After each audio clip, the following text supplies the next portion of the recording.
inyo na pagpaplano. Isa pa dyan. Di ba dyan nabubuo yung journaling ninyo? Tama? Yan yung sinusulat nyo, di ba? Message from God for today. Ibig sabihin yung binasa mo sa araw na yon. Alin bang mga verses doon ang nagrema sa buhay mo? Di ba? At yun po yung message from God for you. Okay? Ano pa? Promise of God for my life. Oh, di ba? Kapag nag-devotion ka, ayun, tignan mo doon. Yung mga pangako ng Panginoon sa buhay mo, what? Commandment to obey, sins to avoid, and then personal application. Ganyan ba yung pattern niya, Dek? Iba-iba, okay lang. Kasi sabi naman niya dyan, plan your daily devotions. Walang problema. Yung iba, expect. Di ba? Sino nag-expect dito? Ayun, sin to avoid, promise to claim, samples to follow, tapos, command to obey. Okay lang yan, kahit anong pang pattern ninyo. Di ba? May verse to memorize pa. Maganda yan. Yan yung ibig sabihin na plan your daily devotions. Meron din kayo mga color coding, di ba? Maganda yan.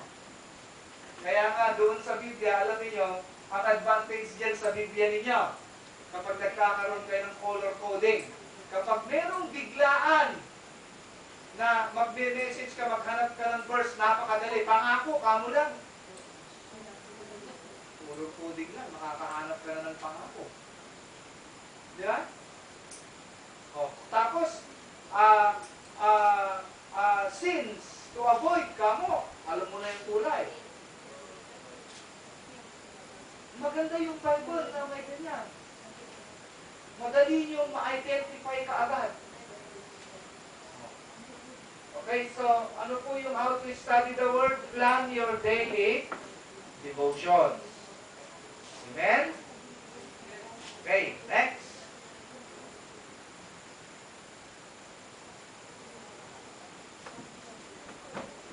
So, hindi na natin i-explain yun, no? Alam, sino ba kayo bago lamang na nagde-devo ngayon? Ginagawa niyo ba yun? Ito, message from God for today. Bahala ka na kung alin verse ang nagrema sa buhay mo, yung parang nag-impact sa buhay mo, yun yung message of God, from God for today. Sulat mo yun. Alam na natin yan, promise of God. So, pag binasa mo yun, maghanap ka ng mga pangako.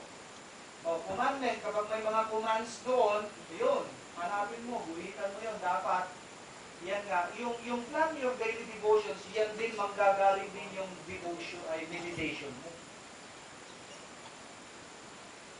Diba? Okay, next.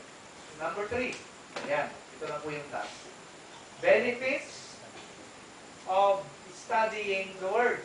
Ibig sabihin, mga benepisyo sa pag-aaral ng salita ng Diyos. Naniniwala ba kayo na maraming benefits sa pag-aaral sa salita ng ating Panginoon? Talagang napakaraming benefits. Ang dami-dami. Kung isa-isahin lamang natin, ang dami talaga sa Biblia ng mga benefits. Pero pumili lamang tayo ng mga mangilan-ngilan ng mga benepisyo. Pero ito, masasabi kong napaka-importante mga benefits, especially sa Christian life natin bilang sumusunod sa ating Panginoon. Okay? Number 1 benefit. Letter A, ito ang unang benepisyo sa pag-aaral ng salita ng Diyos. Anong sabi niya? It helps us conquer sin. Ano yan? Tinutulungan niya tayong mapagtagumpayan ang kasalanan. Totoo ba yan? Naniniwala. Kasi sabi niya dyan, when the Word of God is treasured in our heart, we have a place to go when temptation comes knocking at our door. Diba? We have a place to go. Sinasabi niya dyan. Ibig sabihin yan, kung itatagalog natin, kapag ang salita ng Diyos ay nakatago sa ating puso, mayroon tayong matatakbuhan. Di ba? Kapag dumarating ang tukso. Okay? Ano pa? Sapagkat ipapaalala ng banal na Espiritu ang isang talata sa Biblia upang tayo'y magtagumpay. Ginamit ni Jesus ang salita ng Diyos upang labanan at mapagtagumpayan ang dyablo sa pamamagitan ng salitang nasusulat. Tama, di ba? Ano po ang pinandaig ni Jesus Christ sa temptation o sa kasalanan? The Word! Di ba? Ilang beses siyang tinukso nun? 3 beses. Ano yung pinanlaban niya sa temptation na yun para hindi siya mahulog sa pagkakasala? Salita ng Diyos. And that is the first benefit. Tutulungan niya tayo para mapagtagumpayan ang kasalanan.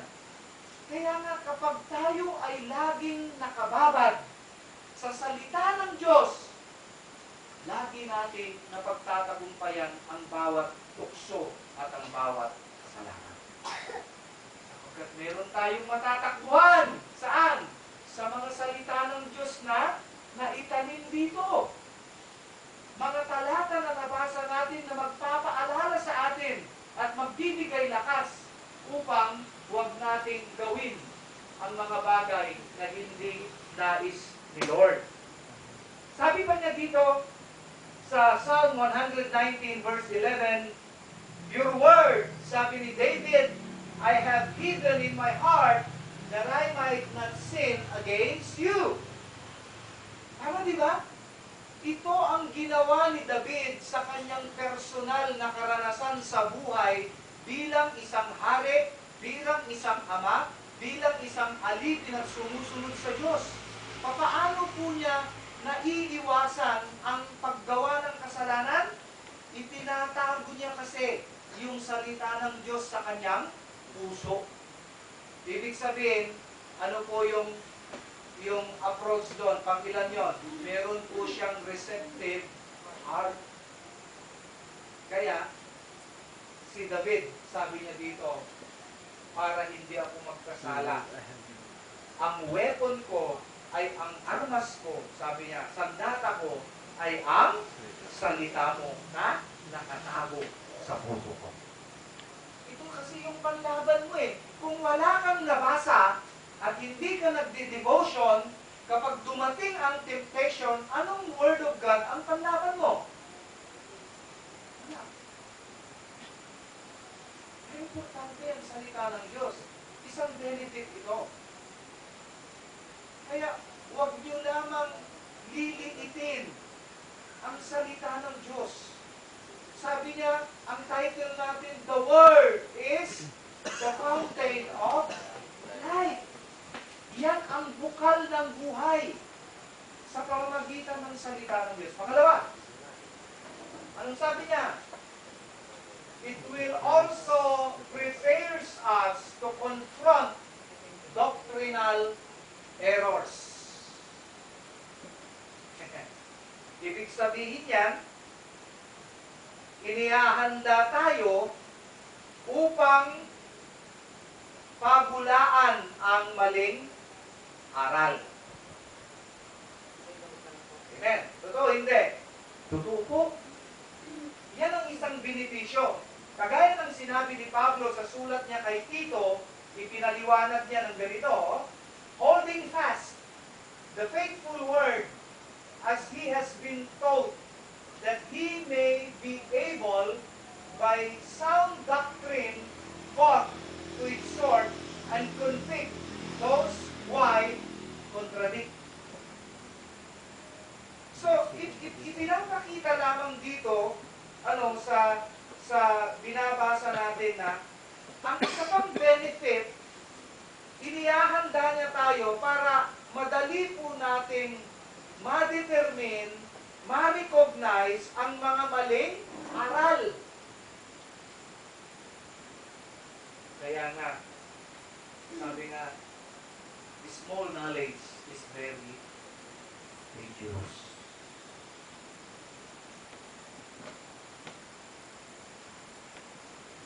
Kaya nga, ugaliin natin na laging magbasa ng Biblia.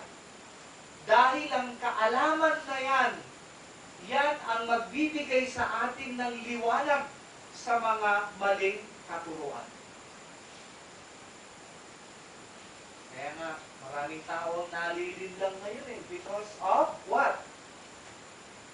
Doctrinal errors.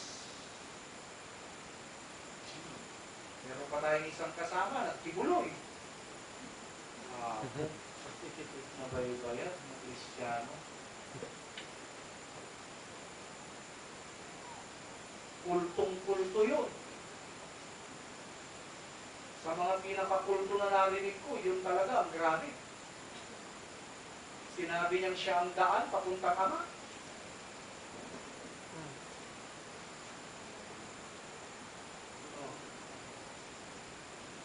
Kapag, sabi niyo, inihahanda niya tayo para harapin ang mga maling turo.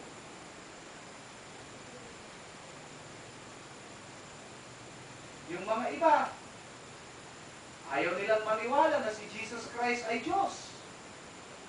Mas masahol pa sila kay Satanas. Si Satanas nga naniniwala si Jesus Christ ay Diyos, sila hindi. Mas masahol kay Satanas mo ngayon. Diba? Si Satanas nga naniniwala siyang Diyos Si Jesus Christ sila hindi. Yun ang sinasabi sa 1 John that they are antichrist. Kaya hindi sila dapat tatawagin na Iglesia ni Cristo, Iglesia ni Manalo. Diba? Kaya mag-iingat kayo. Meron din yung mga nag-iikot sa inyo na nagtitinda ng pamphlets. Kuriglab-laba ka. Ha? Pagkatapos, ang ibabasa nila, ano?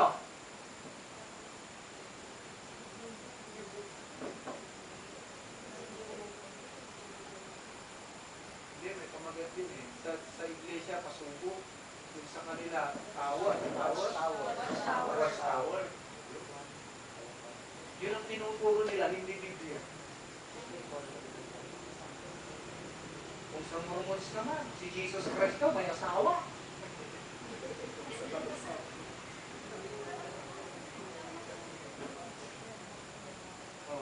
Sabihin nga lang pa, di ba? Ang pinaka-greatest prophet nila, si Joseph Smith. Nakasabi sa Biblia ng greatest prophet ay si Moses.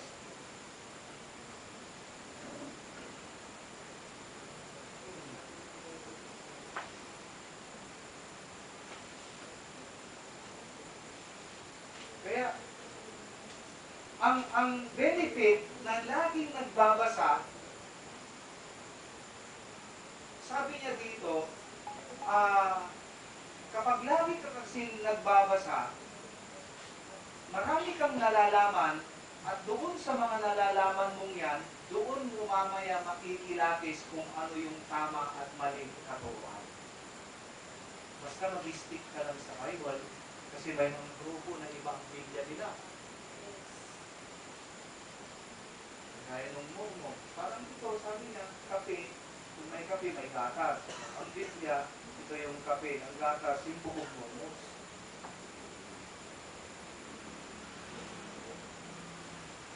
Sabi nila, si Jesus Christ daw, nung pumanhik, hindi daw tumuloy sa langit. Pumunta daw doon sa North America. Kaya natakbuhan si Prophet Moroni. Sinabi pa nila na si Jesus Christ, kapatid niya si Satanas. kung babasahin nyo sa libro ng mga grupong kulto, dami yan. Mga espiritista, mga mga mga Buddhism, ganyan. Yung mga ala ni Titus ko.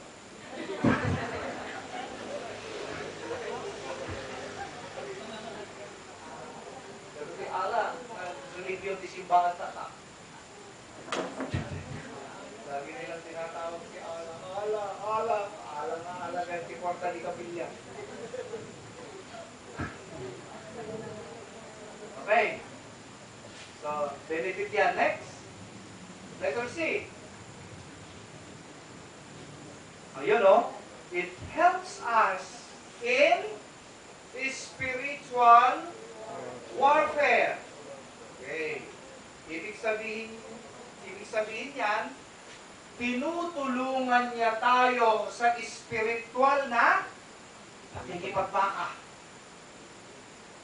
Hindi niyo ba alam that we are not against flesh and blood, but we are against the rulers and principalities of the darkness?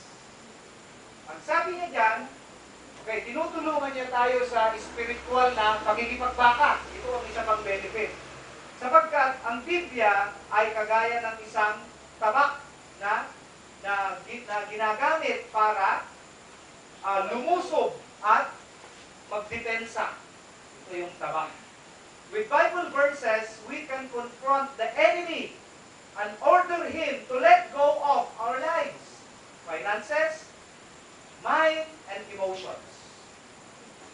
So, ibig sabihin, itong salita ng Diyos, pwede pala nating gamitin yan to confront the enemy.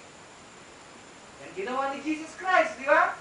O, kung ikaw ay talagang Diyos, o kung ikaw ay tunay na anak ng Diyos, gawin mong, tinapay ang mga batong ito. Ano yung baga ni Jesus Christ sa anon? Magkataka ka.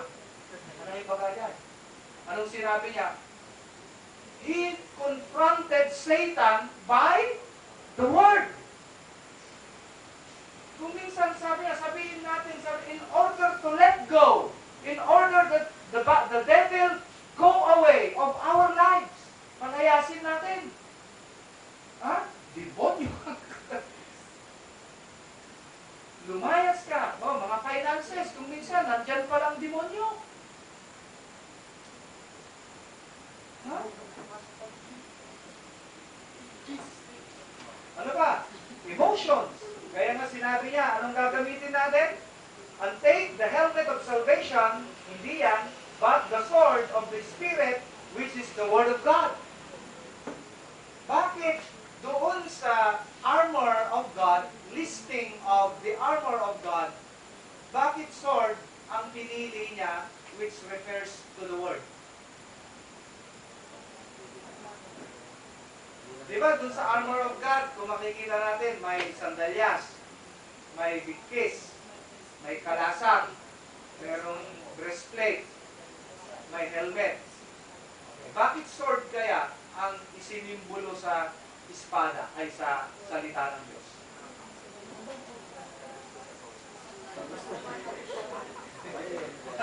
Bakit kaya sword? Bakit hindi kaya yung Word of God ang sandalyas?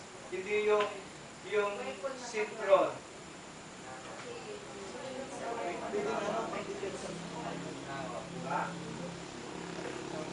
Kasi kung titignan natin doon sa armor of God, doon sa Ephesians chapter 6, from 13 to 17, kung makikita ninyo kasi, sa lahat ng mga nakasulat doon sa armor of God, sa baluti ng Diyos, sabi niya, ang espada lamang ang offensive at the same time pwedeng magdepensa at paghanap. Yeah? Alam mo, GB spread ko, tumatakit ka. Simatugtog ka lang ang kangamatay na, tutugan ng tupay ka. Pagsipa ka ba, santa, ang namatay. Pero mga espada, sigurado. At isa pa, why sword? because ang sword, during that time, yan po ang pinaka-epektibong armas. Okay? At ang sword na yan po yung salita ng Diyos. Kaya ang salita ng Diyos, tinutulungan niya tayo sa spiritual na pakikipagpakan. Hindi nyo ba alam that every day we are in the battlefield? Araw-araw yan. Nandiyan yung issue of temptations, issue of sin, kung minsan issue of condemnation sa buhay natin. Dami yan. So, ang sabi niya dyan, gamitin mo ang espada o ang salita ng Diyos. Kapag marami siyang isinisiksik sa isip mo, hindi lamang in the name of Jesus, mag-quote ka ng verse. Get thee out of me, Satan. Huwag mo ang sasabihin niyo, pagkasabi mong nanay mo, pamalamdamas, pangulin na. Sa kalas mo, wala na niya ako.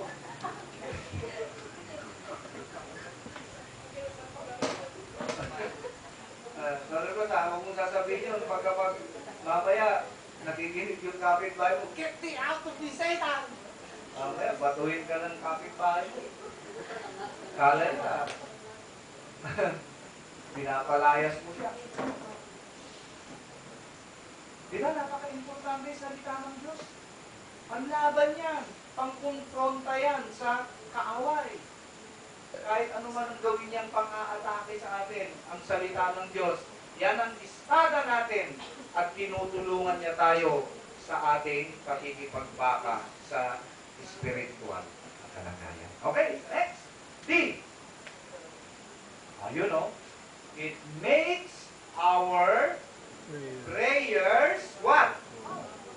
Powerful. Yan ang isa pang benefit. Ang salita ng Diyos, ginagawa nitong mabisa at makapangyarihan ang ating panalangin. Amen? Bakit? Jesus promises us that if the Word endures in us, we will obtain the answers to all we ask. Sabi niya dito, if you abide in me, ayun, and my words abide in you, you will ask what you desire, and it shall be done. What? For you. Ano ang isang condition? Hindi lamang abiding in Jesus, kung hindi, dapat manatili rin yung salita niya sa puso natin, sa buhay natin. Ngayon, bilingin mo kung ano man ang naisin mo at gagawin niya sa'yo. Salita ng Diyos. Kapag ang salita ng Diyos pala ay lagi nating pinapanatili sa ating mga buhay at andyan yung pagsunod sa ating mga buhay, andyan yung receptive heart, obedience, anong sabi niya dyan? Gagawin pala ng salita ng Diyos upang ang ating panalangin ay mabisa at makapangyarihan. So, hindi na kailangan yung maraming palamuti na prayer. Hindi na kailangan, kahit na yung prayer mo, kahit na napakasimple, kahit napaka-igsi, kasi ang basihan ng mabisang panalangin, hindi nakukuha sa pagandahan ng panalangin. Nakukuha yan kung ang salita ng Diyos ay nananatili sa puso mo. Your prayer will become effective and powerful. Yan po ang sikreto ng effective prayer. Ha? Hindi yung nananalangin ka, uray no puro English, pumalatupot ka English. Ngayon ka nagkararagti English, pero ang salita naman ng Diyos ay hindi nananatili sa puso mo. Di ba? Kahit mahina ka ng manalangin, pero kapag nakita ng Diyos na yung salita niya nananatili sa puso mo, yun ang sinasagot niya. May hamon pa nga siya, sabi niya, ask what you desire. Sige, hilingin mo kung ano ang hinahangad mo, ninanais mo, at gagawin niya sa'yo.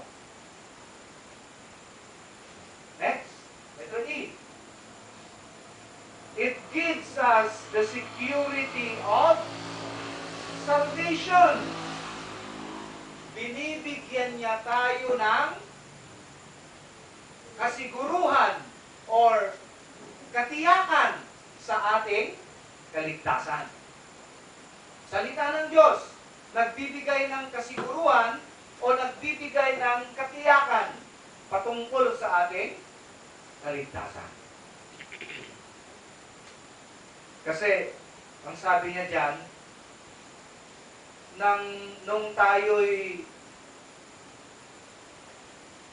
bago pa lang sa nananampalataya, ang sandatang ginagamit sa atin ng dyablo ay ang pagdudahan tayo sa ating kaligtasan.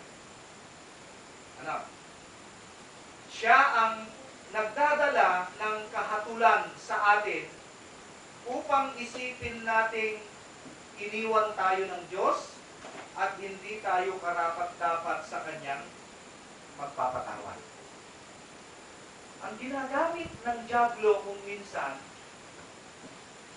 the devil is putting a seed of doubt in our minds.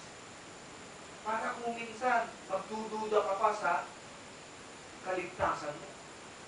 Yung kaligtasan naman, na ibabase yan sa salita ng Diyos di ba? Anong sabi niya? Kung ginawa mo yung Revelation 3:20, ligtas ka. Pag ginawa mo yun. Di ba? Kapag naliwana ka sa John 3:16, ligtas ka. Kaya lang si Diablo, marami ang isinisiksik niya sa isip natin na maging ang ating kaligtasan kung minsan nagdududa tayo. Kagaya nung isang cell group ko noon, mga siguro 1 year ago lang, mayroon akong tanong na, sino po sa inyo ang tiyak na ligtas na? Walang nagtaas.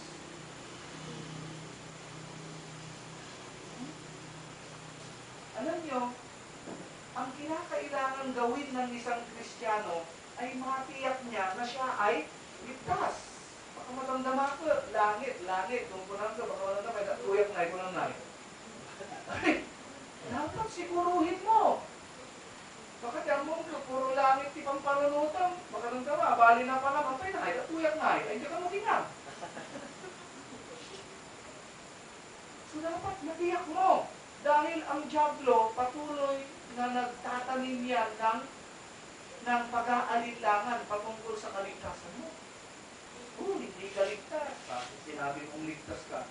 Ay nakita kita. Anong ginawa mo? Minsan, pati yung pagpapatawad ng Diyos, naku-question, di ba? Yan sabi naman ng Diyos, kapag ipinahayag natin ang ating mga kasalanan, siya ay tapat at matuwid at lilinisin niya. Ano bang mahirap doon? Lilinisin niya. Pero ang dyablo naman, hindi na nalinis. Ba't ka magtuturo ng self-growth? Hindi mo pa alam na nagkasala ka nung ginawa mo kapwa. Ano kasi, good na. Lord, hindi ako karapat-dapat, hindi mo natututog. Tayo ka na. Lord, hindi mo na ako aatin kasi may ganito, may ganyan. Pero actually, the devil is putting the seed of doubt on your mind so that you will become affected in your service or pagkakala ninyo, sa lahat ng pinakatuso, si Diablo pinakatuso. He is a crafty. Manliling lang siya. Kaya nga kung minsan, huwag tayo magpalinlang, lalong-lalo na kung ang pag-uusapan ay katiyakan ng kaligtasan. Kaya nga, discretion natin yan, natiyakin ang ating kaligtasan. One brethren shared his testimony sa akin. Kasi, itong kapatid kasi na ito, nagkakaroon din siya ng pag-aalinlangan na siya ay sa kanyang kaligtasan. So, humingi siya ng sign. Sabi niya, Lord, if truly that I am saved, please give me a sign. Alam niyo, yung kapatid na yon, nakakita siya ng vision. Nagpakita ang Diyos sa kanya ng isang vision na sa pamamagitan ng nung pumikit siya, meron siyang nakita. Tapos binida niya sa akin, sabi niya sa akin, Bong, sabi niya, ligtas na ako. Bakit? Kasi nakakita ako ng vision, pinakita sa akin. If you have doubt regarding your salvation, pwede rin yung ampunin ng Diyos.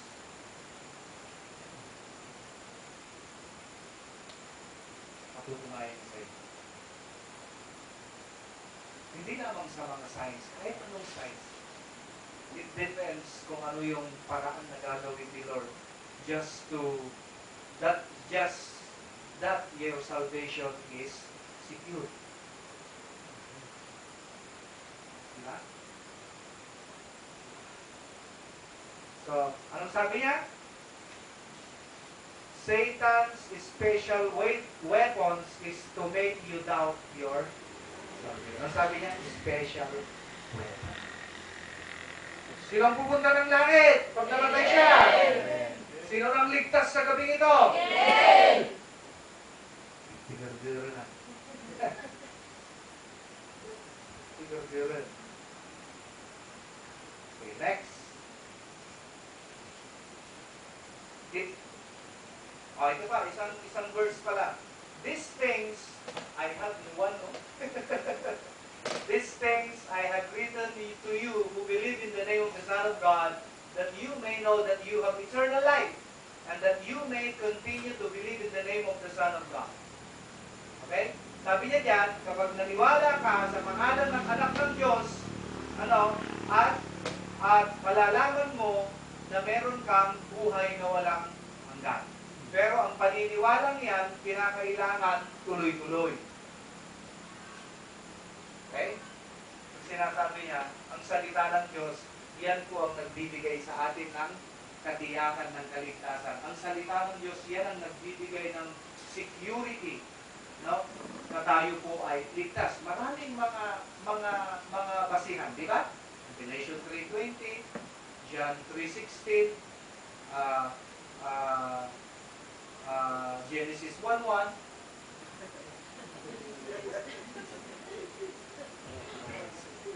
Katawa ko na yung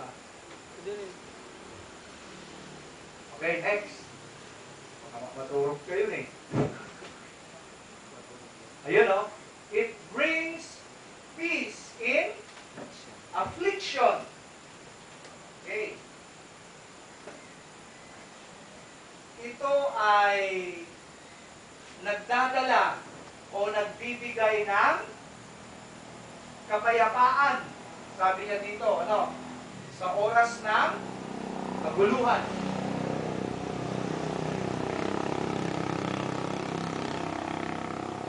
Alam nyo, ang salita ng Diyos, sinasabi niya dyan, sa mga pagsubok kasi sa buhay, ang nagpapanatili ng ating kalakasan, alam nating lahat, ay ang salita ng Diyos na nakatago sa ating mga puso. At ang mga pangako ng Diyos na ating natanggap mula sa Kanya. Okay? Yan po ang nagpapanatili ng ating kalakasan.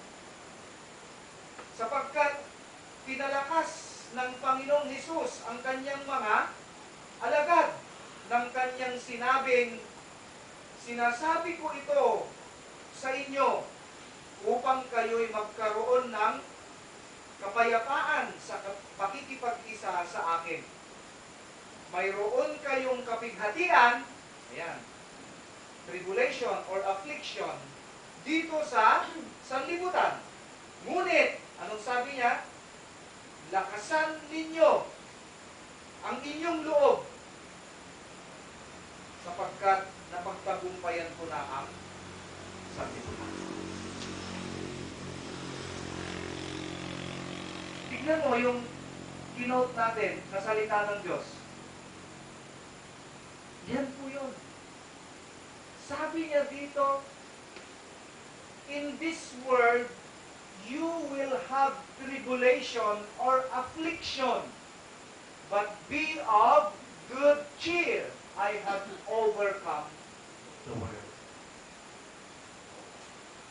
Ang salitang yan, John 15:33, ang nagbibigay sa atin ng kapayapaan in the midst of afflictions or tribulations. Tignan ninyo ang John 15:33. Yan ang salita ng Diyos na nagdadala ng kapayapaan tuwing merong kapighatian o sa oras ng kaguluhan, problema, pagsubok. Tandaan ninyo, marami tayong kapighatian sa mundong ito. Pero sabi niya, ang Panginoon, na pagtagumpayan niya na ang sanlibutan. Wala na tayong dapat na ipangamba. Nagbibigay pala ng kapayapaan ang salita ng Diyos sa gitna ng kapighatian natin. Magtiwala lang tayo. Ano pong sabi niya? He is Jehovah Shalom. He is the Prince of Peace.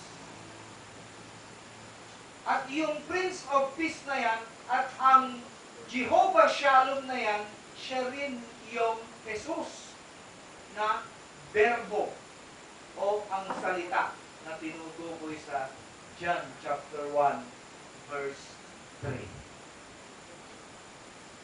Okay, it brings peace in our affliction. Letter G. It enables us to manifest our faith. Ibig sabihin yan, tinutulungan tayong maipakita ang ating pananampalataya. Tignan niyo, ang salita ng Diyos pala, tumutulong sa atin para mag-manifest, maipakita ang ating pananampalataya. Kung makikita natin, pinapayuhan tayo ni Pedro na maging handa upang, ipagtanggol ang ating sarili sa mga kumukutya sa Ebanghelyo. At maging handa sa pagpapaliwanag. Napakahalagang matuto tayong magpaliwanag at magpabulaan kung kinakailangan. Sabi niya, idambana ninyo sa inyong mga puso. Sige, share. Yan. Sa Tagalog, idambana ninyo sa inyong puso si Kristong Panginoon. Umanda kayong lagi na magpaliwanag sa sino mang magtatanong sa inyo tungkol sa inyong pag-asa. Ibig sabihin, ang salita ng Diyos, tinutulungan tayong maipakita ang ating pananampalataya. Ang ibig sabihin ng pagpapakita ng pananampalataya, ito po yung paglalahad ng kasagutan sa mga tanong nila patungkol sa pag-asang nasa atin. So, ibig sabihin, if you share the word, if you answer the questions of other people regarding our hope that is in us, ang paglalahad ng mga ganong salita, pagpapakita ng iyong pananampalataya. Sapagkat, ang lahat ng salita ng Diyos na sinasabi natin, binibitawan natin, ito po ay nagmumula sa pananampalataya. So, yan po. It enables us to manifest our faith because of the Word. And that is another benefit in studying the Word. Okay. And then, dalawa na lang. Letter H.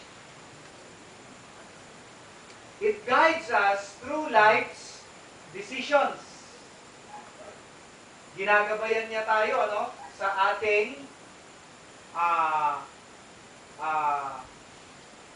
mga desisyon sa buhay. Okay? Ginagabayan niya tayo sa ating mga desisyon sa buhay. Sabi niya dito, drawing near to the Word will prepare you to face life with wisdom. Kaya nga, ang wisdom na yan, nanggagaling po sa paglapit natin sa what? Salita ng Diyos. Ibig sabihin, mismo na ang salita ng Diyos nagbibigay ng wisdom so that this wisdom, it is our guidance through life's decisions. No? And then God will instruct and give you direction concerning every decision in your life. Family relationships, business, relationships, friendships, and each other. So, huwag kayong mag-alala. Tignan niyo, kung gusto po natin, alam ko naman that every day in our lives, madalas na magkaroon po ng issue of decisioning, di ba? Andiyan yan, araw-araw yan, nagdi-decide tayo. Pero tandaan ninyo na kapag lagi tayong may panahon sa salita ng Diyos, at ang salita ng Diyos nasa puso natin, tandaan po ninyo, ang salita na yan na nasa puso natin, gagabayan niya tayo sa lahat ng ating mga desisyonan upang hindi tayo magkamali. Sapagkat marami tayong mga libro na nabasa that your decision today will determine your tomorrow. Di ba? So, kailan napaka-importante ang magdesisyon. Pero, alam natin na kapag magdi-decide ka, remember na andyan ang salita ng Diyos na gumagabay sa'yo, tumutulong sa'yo para hindi ka magkamali sa lahat ng inyong pagpapasya. Okay? Meron po yung mga crucial decisions na ginagawa ninyo. So, dapat, first na gagawin ninyo, sumangguni muna kayo sa salita ng Diyos. If your decisions are not in accordance doon po sa kagustuhan ni Lord, huwag na lang. Okay? So mag-ingat po tayo sa ating mga desisyon. Di bale, andyan ang salita ng Diyos na gumagabay sa atin. Okay, next, last.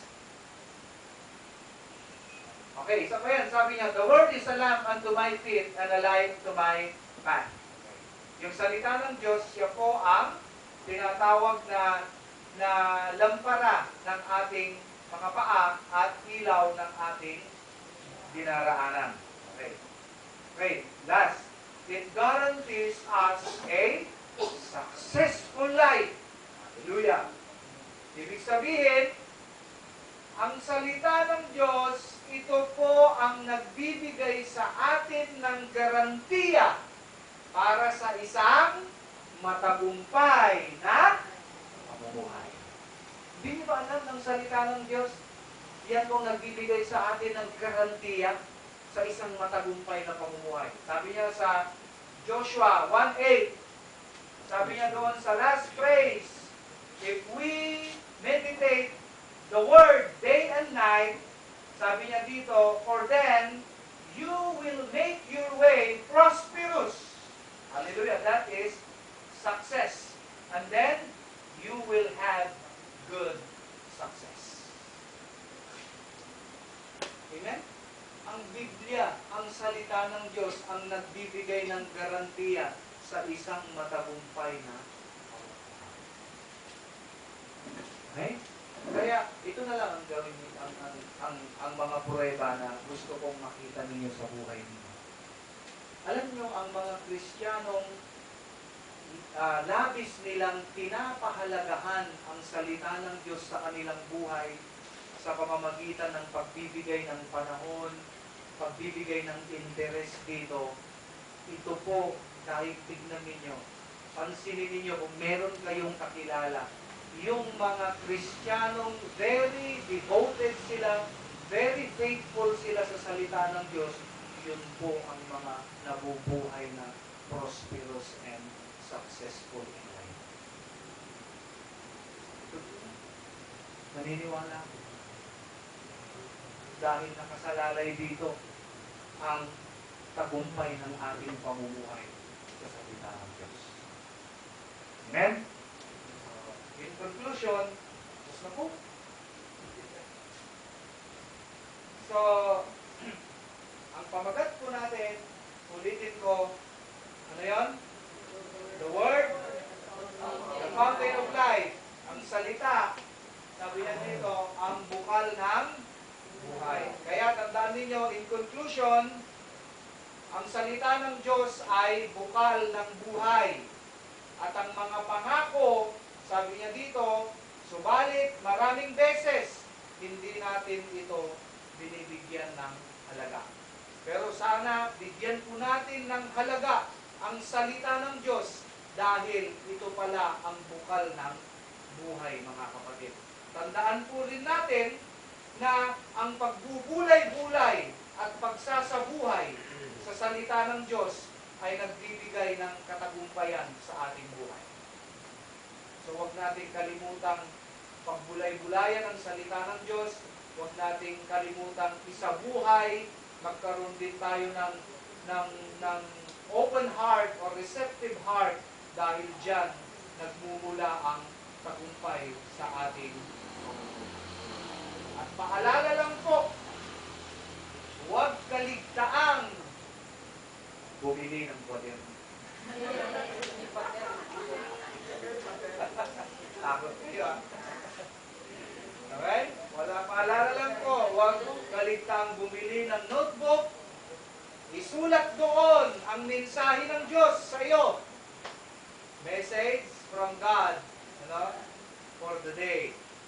At sa inyong pagbabalik aral, iyong makikita kung gaano ka natututo, lumalago, at nagtatagumpay bilang isang Kristiyano.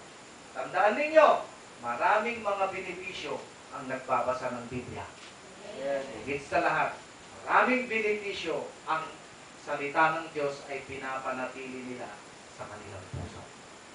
Kung susumahin natin yan, sabi niya, the Word, the fountain of life. Ang salita ng Diyos, bukal ng buhay. Ibig sabihin, ang buhay natin bilang Kristiyano, nakasalalay lang sa salita.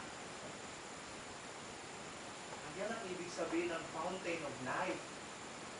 No? Nakasalalay ang buhay natin bilang Kristiyano sa salita ng Diyos. Kung wala yan, wala. Hindi tayo magkakaroon ng eternal life. Hindi magkakaroon dito ng spring of life or fountain of life sa buhay natin. Because Jesus Christ Himself is the life. Amen. Ito po yung pinag-aralan natin. Other thing that will strengthen our respect is the Word. Nakakapan po natin.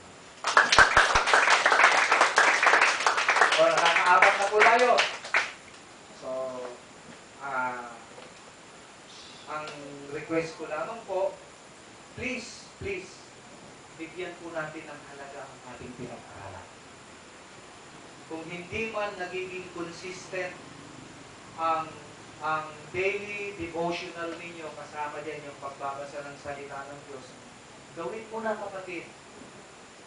Nakasalalay dyan ang tagumpay ng pamumuhay mo. Napakaraming mga benepisyo ang makukuha sa salita ng Diyos, kaya dapat huwag natin kaligtaan because the Word is our greatest treasure. This is the fountain of life. Amen? Pumili na kayo ng certain place, meditate na ninyo, magkaroon kayo ng schedule, study pattern. Gawin nyo lahat ng effort ninyo. Make it your habit ang pagbabasa, pag-aaral ng salita ng Diyos. More importantly, kailangan ng receptive heart and obedience dahil dito nakasalalay ang tagumpay ninyo sa pamumuhay. Tayo mong lahat ay tumayo.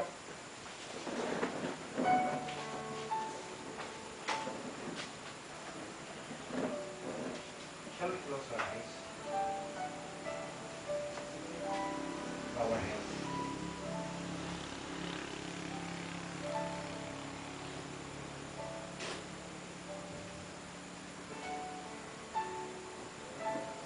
This is in connection, Lord, with what we had studied last night. that one of the daily routines and habits of our Lord is giving His time to the Word as He done in the temple. Maraming salamat, Panginoon, sapagkat ang salita mo, ito pala ang bukal ng buhay. Dito lamang nakasalalay ang aming pamumuhay, Lord, na kung iisipin namin, what if wala ang mga salita mong ito?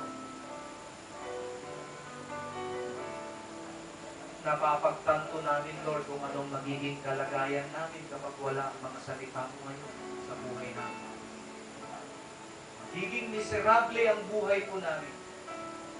Salamat, Lord, hindi lamang nawa mga teachings or informations ang lahat ng pinag-aralan namin. Sabi nga namin kanina, Lord, ang pinag-uusapan na ngayon, Panginoon, higit sa lahat ay ang aplikasyon, Panginoon, hindi ang informasyon. Ito ang dalangin ko, Lord God. This is my prayer for each and every one of your people. Hayaan mo, Panginoon, na ang mga salita mo, ang gawin po nilang greatest treasure po nila sa kanilang buhay. Bigyan niyo po sila ng interes para maglaan po sila ng panahon sa iyong mga salita. Gawin mo, Panginoon, na ang mga salita mo ay magiging bahagi ng kanilang pamumuhay na hindi po nila kayang mabuhay kung wala ang iyong mga salita, Panginoon. It is the fountain of life. Higit sa lahat, Lord, nakita namin na ang dami-dami palang benefits na makakamtan namin sa pamamagitan ng iyong mga salita, Lord. Hindi po namin matatawaran ang naglalakihang mga benepisyo na ipagkakaloob ng iyong mga salita sa buhay po namin, Panginoon. Kaya nga, Panginoon, sa gabing ito, mangusap ka sa bawat anak mo na nandirito, Panginoon. Kausapin mo sila, Lord,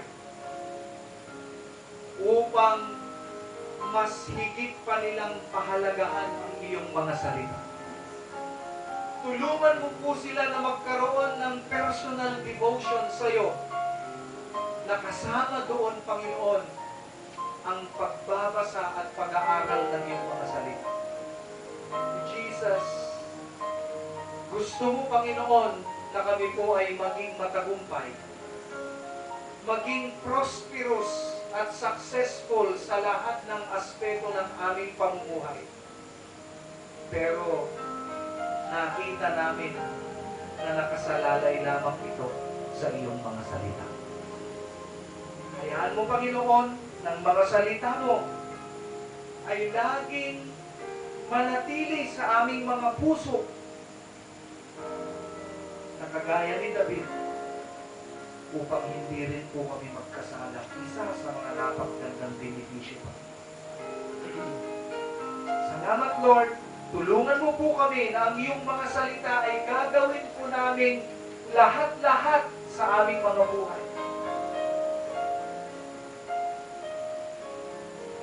Paalalahanan mo ang bawat isa, Panginoon, kung nakakaligtaan po namin na magbigay ng panahon para sa iyong mga salita. Papasalamat kami, Lord, dahil sa pamamagitan ng Biblia, ito po ang pamamaraan mo sa pakikipag-usap sa amin. Pagpalain mo po ang mga anak mo na nag-aral. Tulungan mo po sila na maisabuhay lahat ng kanilang narinig at napag-aralan sa kanila. Pagpalain mo ang bawat anak mo na nandito. Tuloy mo po silang gabayan pagharian ng kanilang mga buhay. sa aming pagtatapos, Lord, hindi po kami nagsasawang ipagkatiwala sa iyo ang aming mga buhay. Lagi mo itong hawakan, lagi mo itong pamunuan, pagharian ang aming mga buhay. Salamat, Lord, na kahit na nakakaramdam kami ng kapaguran sa aming mga katawan, hindi po namin iniisip ang para sa amin, sapagkat mahal ka namin, sapagkat gusto ka namin papurihan at paglingkuran ng buong puso sa aming mga buhay. Kaya kaya po namin magtiis, Panginoon. Kaya namin magsakripisyo na alang-alang sa iyo. Dahil ikaw ang aming buhay, Panginoon Diyos. Ikaw ang aming buhay. Sa aming pagtatapos, Lord, hayaan mo na patuloy mo po kaming puspusin ng iyong presensya. Puspusin ng iyong kapangyarihan, banal na Espiritu, maging ang iyong pag-ibig sa mga Diyos. Ingatan mo rin po kami sa aming pagtatapos ang pag-iwahiwalay sa oras na ito. Salamat po maging sa aming pagpapahinga mamaya. We need your guidance, Lord, upang sasalubungin na naman namin ang bagong umaga ay pagkakalob mo sa amin na punong-puno ng kalakasan, kagalakan at pagpapala. Alam ni Jesus na aming manunubos, ito po ang aming samang alawin. Amen. Palakpakan natin si Lord. Thank God. Announcement before we disperse from this place. UFW bukas. Mag-start ng alas 9. Yung mga sasama dito sa Durungan Punta, susunduin ko kayo dito ng 8:15. 8:15. Okay, sino yung pupunta? Tagabayan lang? Saan ka manggagaling, May? Dito na lang.